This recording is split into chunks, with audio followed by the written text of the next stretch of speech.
Gede banget tasnya.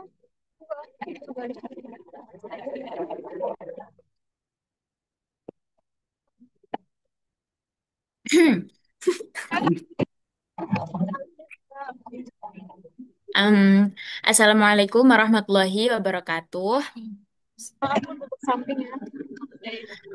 Sebelumnya kami ucapkan terima kasih kepada Bapak Miftah selaku dosen pengampu mata kuliah STI dan juga terima kasih kepada teman-teman semua karena masih eh, semangat dalam mengikuti perkuliahan kali ini.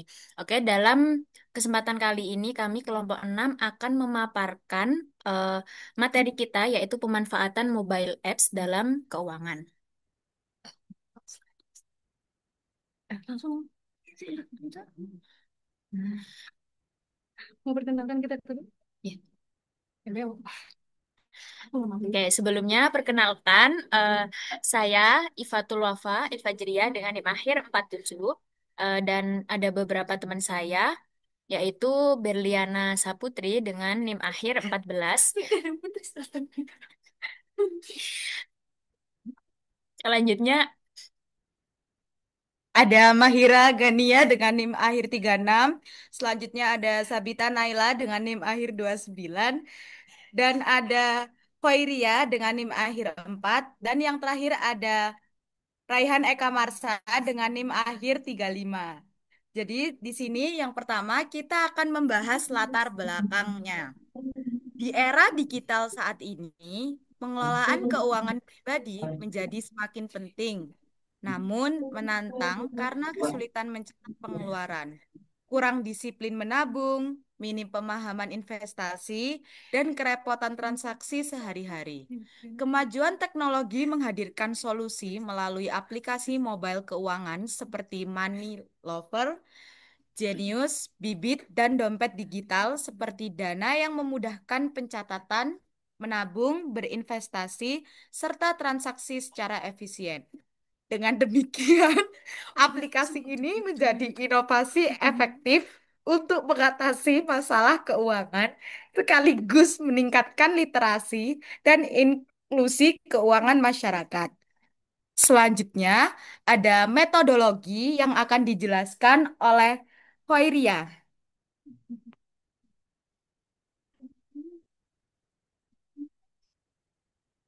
Baik, mengenai metodologi penelitian ini menggunakan pendekatan kualitatif dengan metode studi kasus. Tujuannya adalah untuk memahami secara lebih mendalam bagaimana individu maupun pelaku usaha memanfaatkan aplikasi mobile dalam mengelola keuangan mereka. Pendekatan kualitatif ini dipilih karena lebih cocok untuk menggali pengalaman, persepsi, dan perilaku pengguna. Untuk mengumpulkan data, penelitian ini menggunakan wawancara mendalam, observasi partisipatif, dan juga dokumentasi aktivitas pengguna terhadap aplikasi seperti dompet digital. Mohon maaf ya Pak, izin mute soalnya lagi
Oke, teman-teman, mari kita lanjutkan materinya.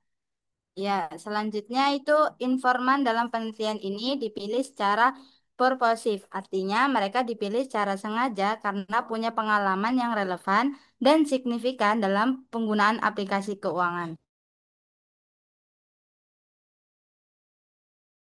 Menemukan pola-pola yang muncul dari pengalaman para informan.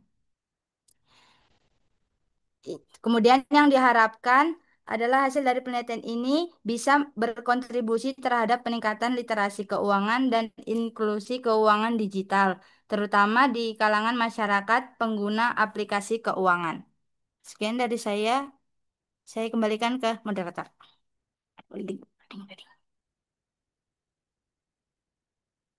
Oke, selanjutnya adalah bagian pemecahan masalah.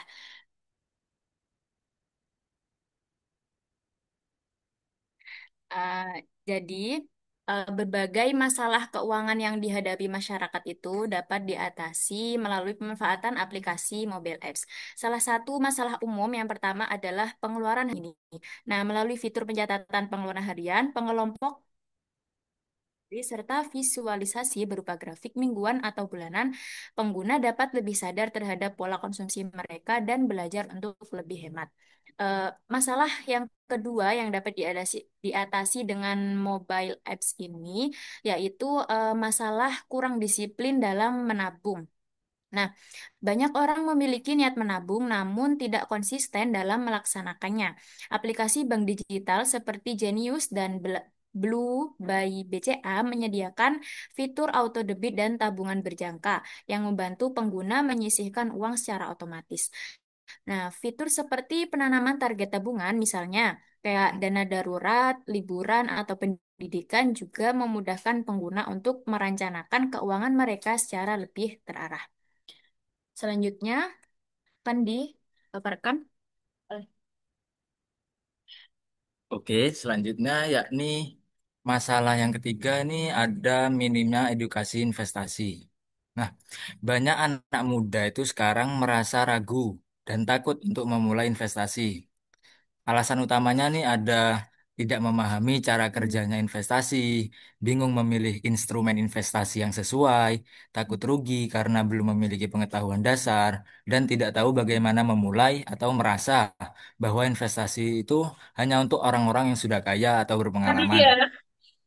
Nah, solusinya itu ada beberapa aplikasi seperti Bibit, Ajaib, Bareksa, Stockbit, dan lain-lain.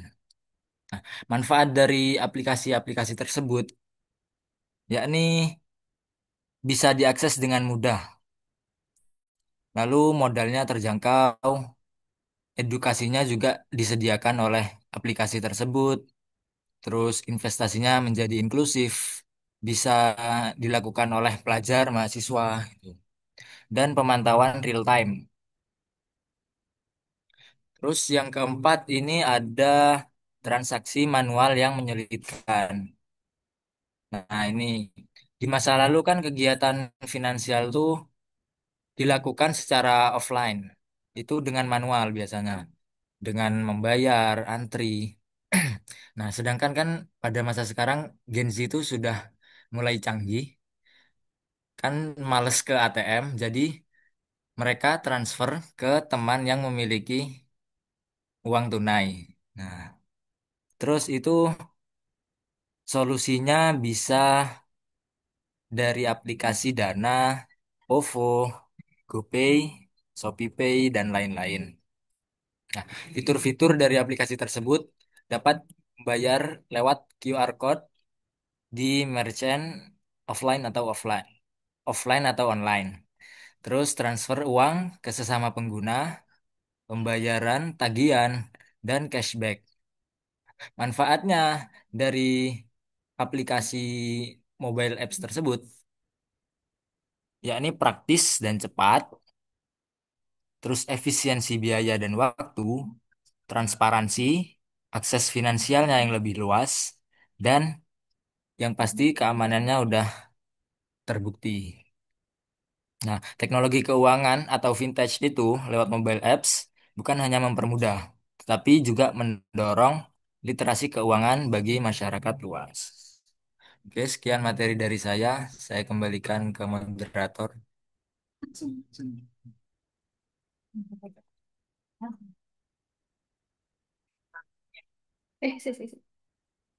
Baik, selanjutnya di sini saya Berliana akan memaparkan kesimpulan dari materi yang tadi sudah dibahas.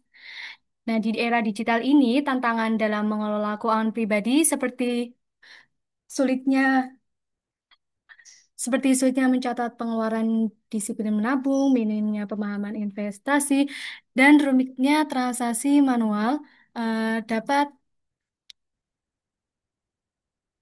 dapat menjadi dapat jadikan bantuan aplikasi mobile keuangan. Nah, aplikasi seperti Money Lover, Genius, Bibit, dan dompet digital ataupun Dana yang dapat menawarkan solusi praktis dan efisien untuk mengelola keuangan sehari-hari. Nah, melalui pendekatan kualitatif dan studi kasus, penelitian ini tuh menunjukkan bahwa penggunaan aplikasi keuangan tuh dapat membantu penggunaan lebih sadar akan pola konsumsi, meningkatkan disiplin menabung, mempermudah akses dan pemahaman investasi, juga menghemat waktu dalam transaksi keuangan. Nah, secara keseluruhan, pemanfaatan aplikasi keuangan itu bukan hanya menyederhanakan pengelolaan keuangan pribadi, tapi juga berperan penting dalam meningkatkan literasi dan juga inklusi keuangan digital di masyarakat. Sekian kesimpulan dari saya. Selanjutnya yaitu saran yang akan disampaikan oleh Sebitra. Selanjutnya saran. Sebentar.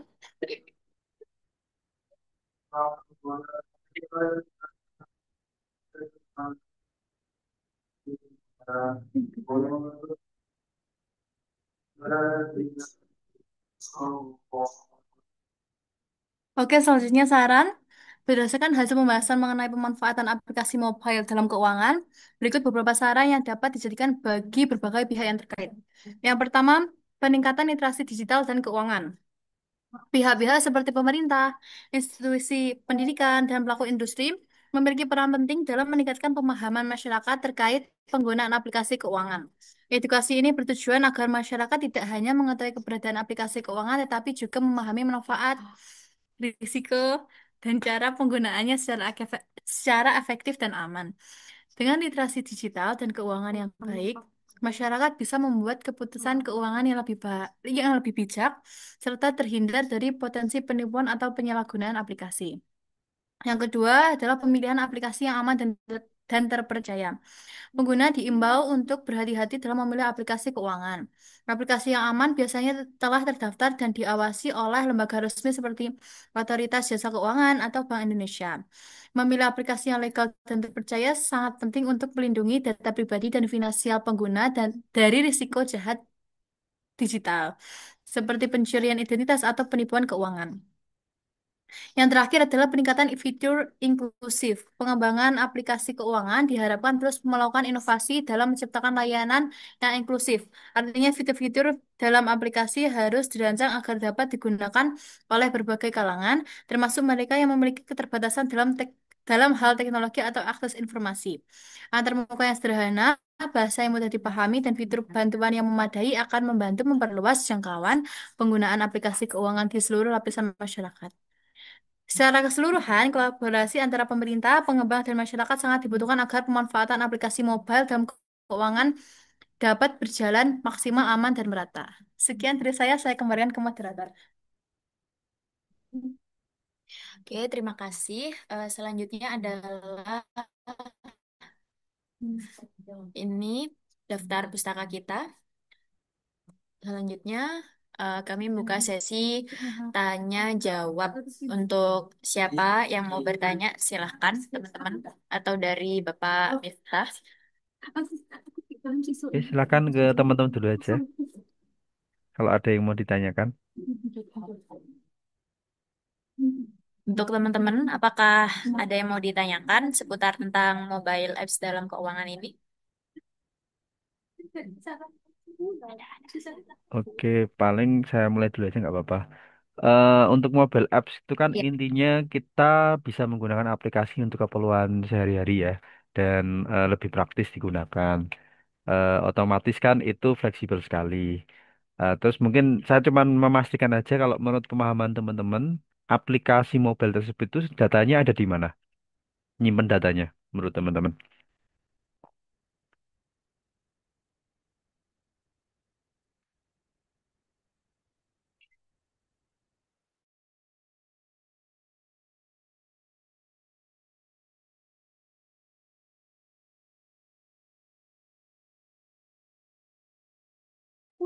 Untuk penyimpanannya bisa di kayak perangkat lokal seperti HP gitu, Pak. Misalnya di memori internal gitu. Contohnya ada kayak catatan pengeluaran di aplikasi tanpa koneksi internet. Bisa juga kayak di cloud atau server yang online gitu. Datanya itu disimpan di internet, jadi bisa diakses dari mana saja dan aman meskipun kayak nggak ada di HP atau HP-nya hilang. Misalnya kayak data di aplikasi mobile banking atau dompet digital disimpan di server bank atau penyedia layanan gitu. Oke, terima kasih Mbak. Jadi bisa di kayak Oke, siap. Oke, kalau itu saja sih kalau dari saya. Mungkin kalau masih ada pertanyaan, kalau enggak mungkin boleh dicukupkan nggak apa-apa. apakah teman-teman ada yang mau bertanya lagi? Oke, nggak ada. Mungkin nggak ada ya, sudah cukup. Kalau sudah cukup, dari kami kelompok 6 kurang lebihnya mohon maaf, kami tutup presentasi pada kami. Sekian, terima kasih. Assalamualaikum warahmatullahi wabarakatuh. Waalaikumsalam Waalaikumsalam. warahmatullahi wabarakatuh. Terima kasih semuanya. Kita lanjut ke kelompok berikutnya ya.